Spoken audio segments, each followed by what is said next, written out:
After Jesus was born in Bethlehem in Judea during the time of King Herod, Magi from the east came to Jerusalem and asked, "Where is the one who has been born King of the Jews?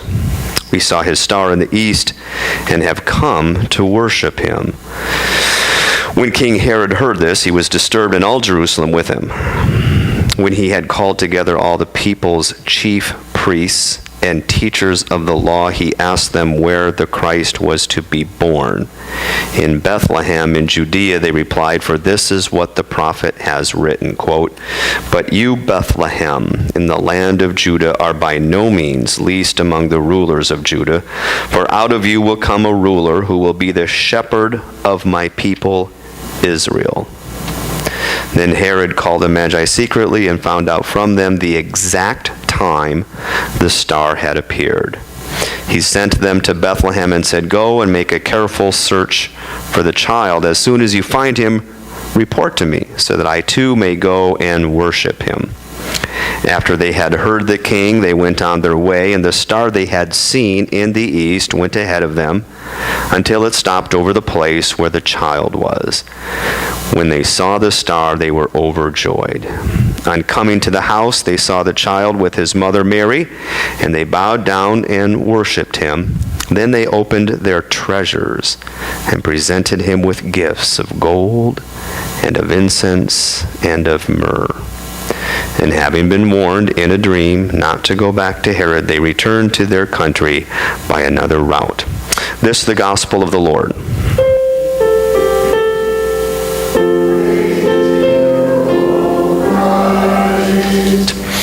Please be seated. Happy New Year to everyone. Does he go in?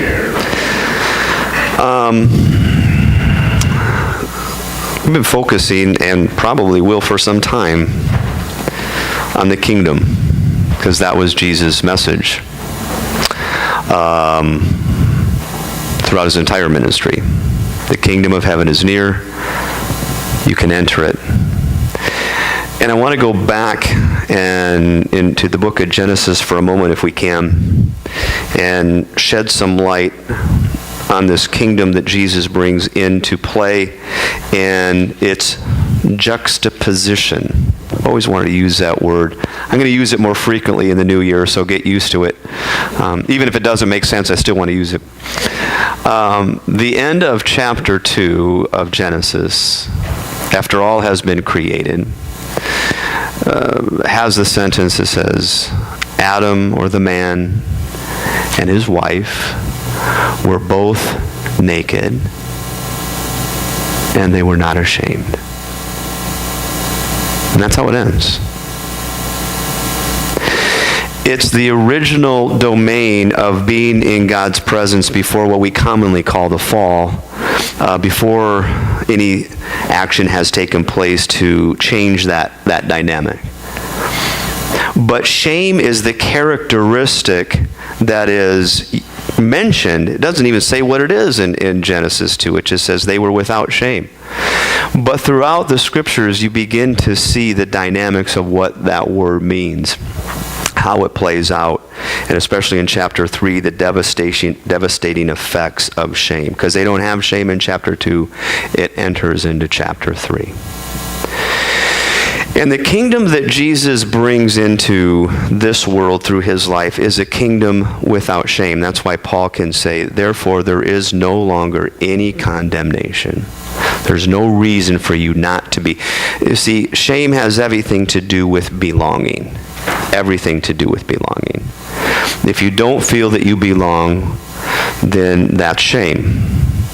And so it can take on many forms, and there's such a deep topic and it's so penetrating. Today, as I just broached the subject, let's just say that we live in the kingdom now, if you're outside of God, that's dominated by shame. Dominated by it. Jesus enters into this shame completely at the cross, where it is not just a way of death, it is the most shameful way of death.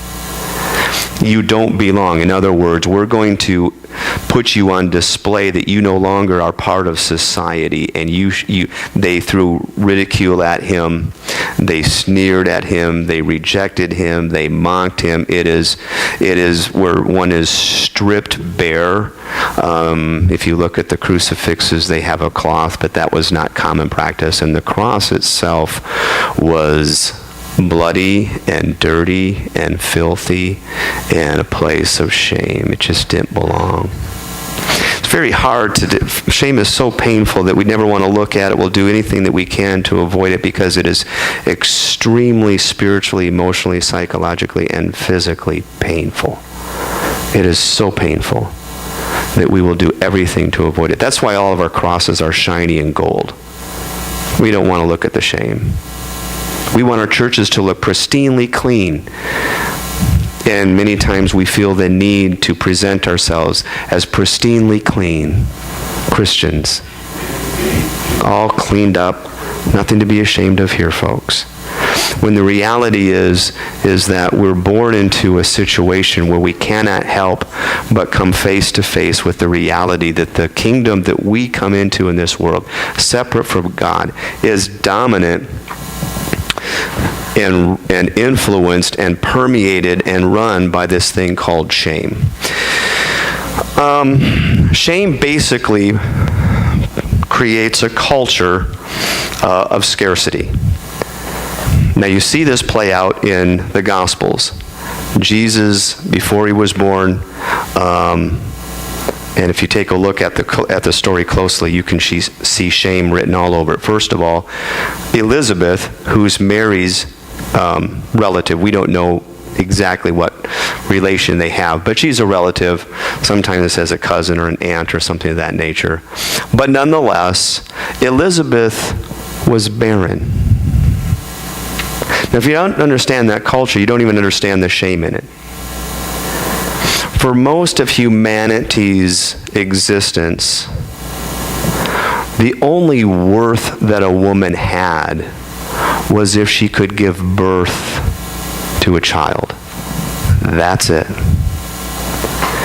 In fact, if you go back long enough, you can go back to the Roman government where they created the law of chastity, saying that a woman was the property of a man.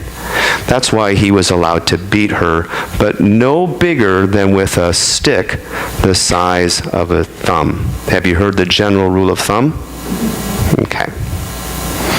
We were just having sushi with Tae-suk and her relatives that were in town. They're all Korean. And her nephew Paul, or John rather, was saying that, oh yeah, in Korea, the firstborn better be a boy. And throughout history, if the firstborn was a girl, it wasn't uncommon to just leave her outside and let her die. She wasn't worth much. You see the level of shame here? So Elizabeth being barren, we can just put a banner on it and have there's Elizabeth with the angel and but that gets rid of the shame that she was feeling. Religion tends to hide the shame. You can hide behind religion. You don't want to do that because you have to face it head on. But Elizabeth comes into shame, and then her husband, names their son John. Okay. Then Mary is with child without being married. Shame. In fact, the scriptures were very clear. Joseph could not deal with this shame, and I'm going to divorce her. I remember when I was a wee little tyke and needed to be babysat, and one of our babysitters, Renee, banging her, really nice young lady. She was in high school. I adored her. She was so great. And all of a sudden, we were having coffee after church. That's when the gossip hits. Have you noticed that? It's not really prayerful time, but have you heard?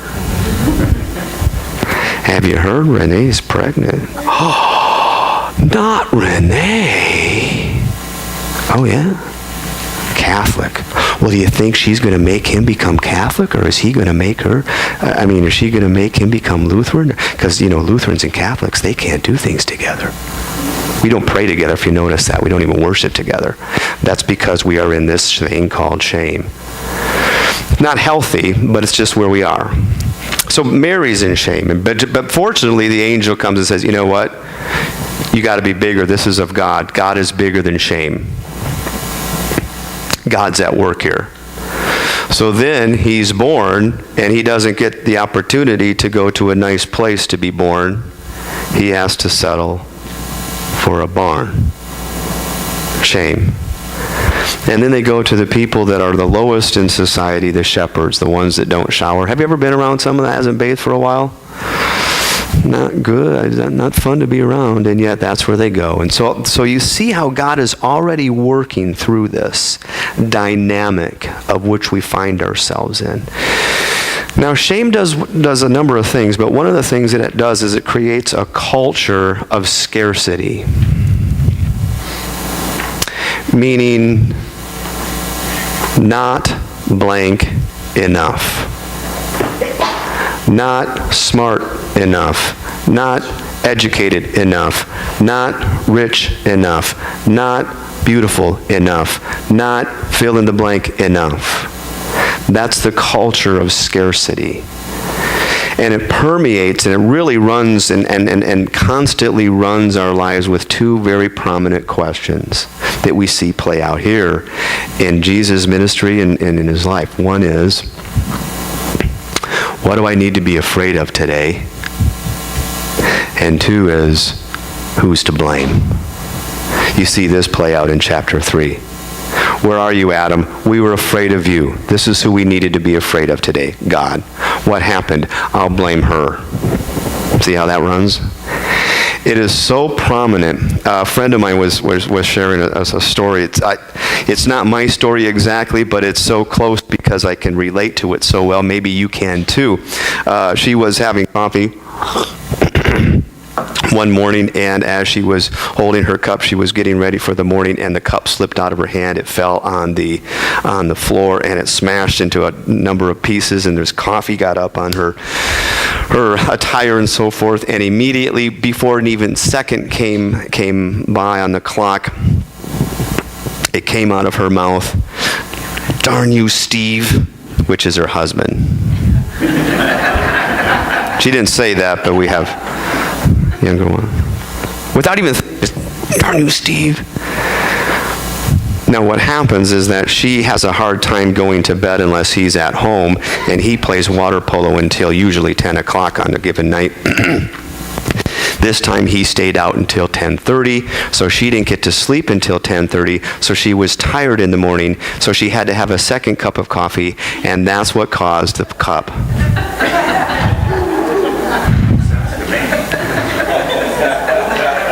Usually, women will say, "Yeah, that makes perfect sense." And then the men go, "Oh, that's how it works." All right? Without even thinking, that's where we go. This is the culture of shame. That's why Jesus very profoundly says, "Don't blame them, Father." We're cutting that right now. We're stopping that right now. I'm not blaming them. They have no idea what they're doing.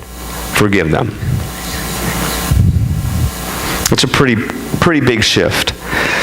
The other day, actually it was yesterday, we were putting away Christmas decorations. So we have these big plastic tubs, and Kyle puts them away. And of course, my job is to stack them, which I do, not happily, but I do.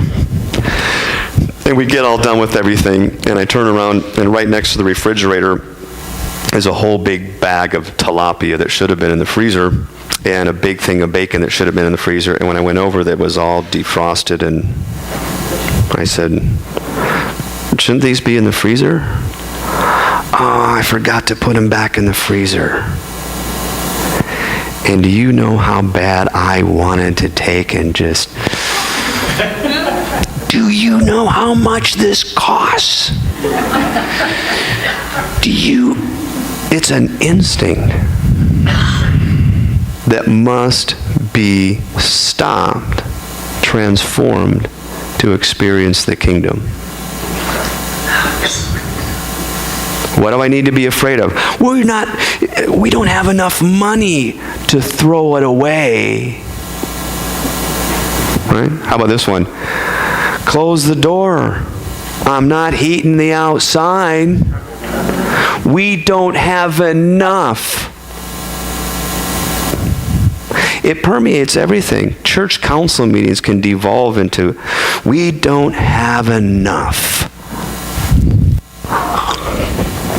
And when it devolves into that, then we have to figure out who we're going to blame.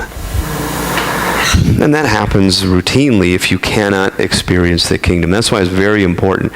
And in our culture, it's, you just fill in the blank. I'm not skinny enough. I'm not good looking. I'm not popular enough. Right now, we have taken that I'm not enough scarcity that comes from shame. And recently, it's I'm not extraordinary enough. If I'm not extraordinary, we've taken an ordinary life and made it meaningless. We have to be extraordinary. Do you know that a few years ago, Rutgers University, have you ever heard of that university? Paid the highest honorarium they have ever paid anyone to speak. Ever. To Snooki. If you're aware of it, yeah. Jersey Shore, if you're not aware. The highest amount of money they've ever paid anyone. You see, this is what happens when we become separated from the presence of God and can no longer experience belonging to the kingdom. We dovetail into shame and do anything we can to avoid feeling the pain of it. And so Jesus comes in this very unique way. And it's only in Matthew.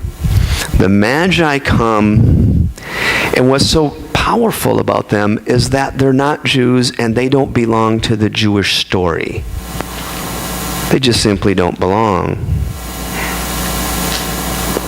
They're not of the same ethnicity.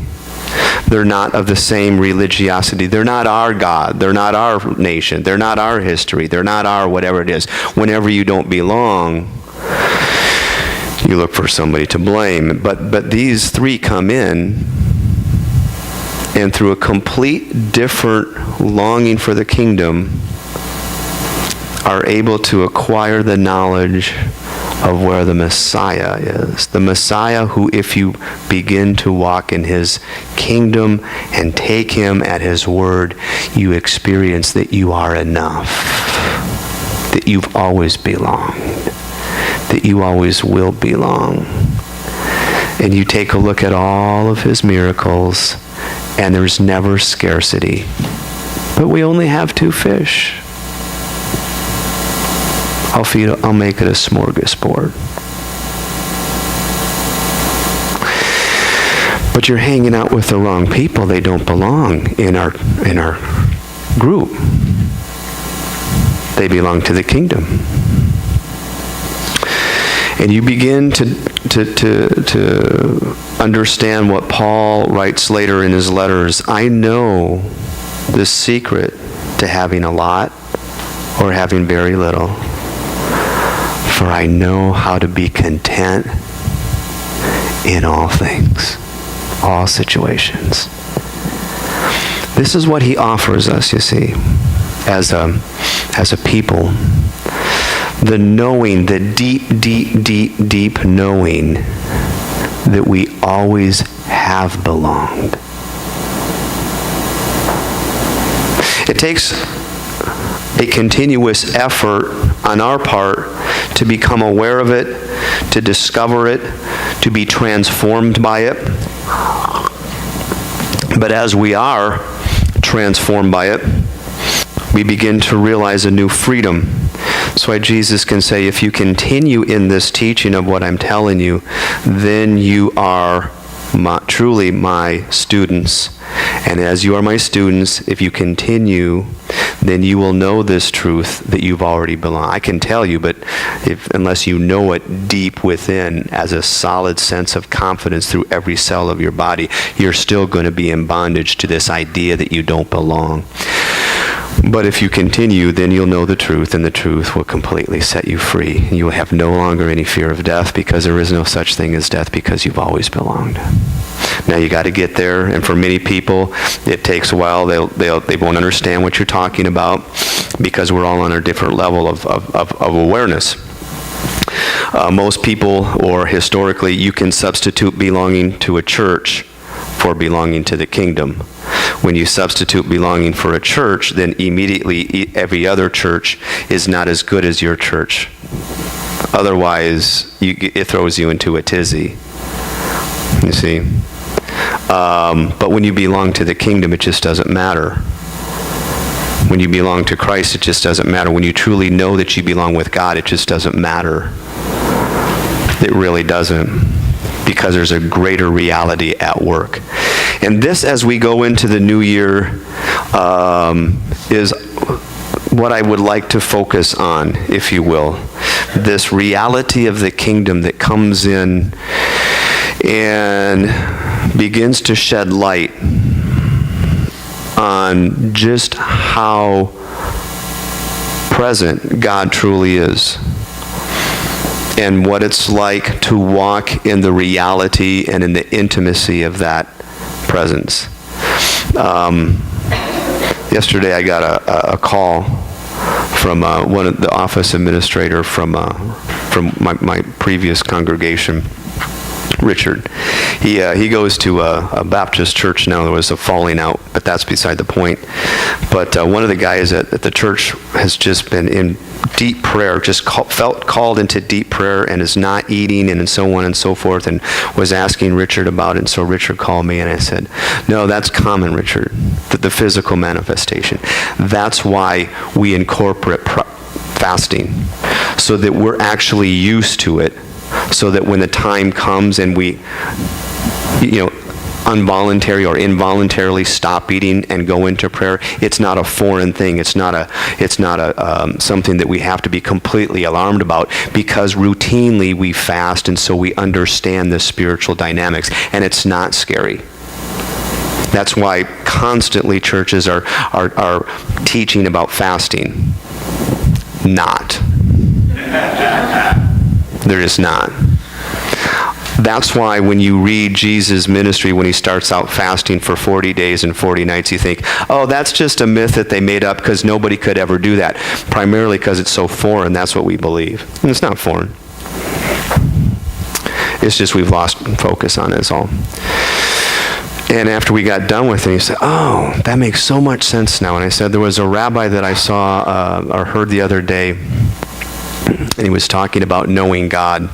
And he said, the more you know God, the more you realize you don't know God. And that's a good thing. That's not a bad thing. It's a bigger thing.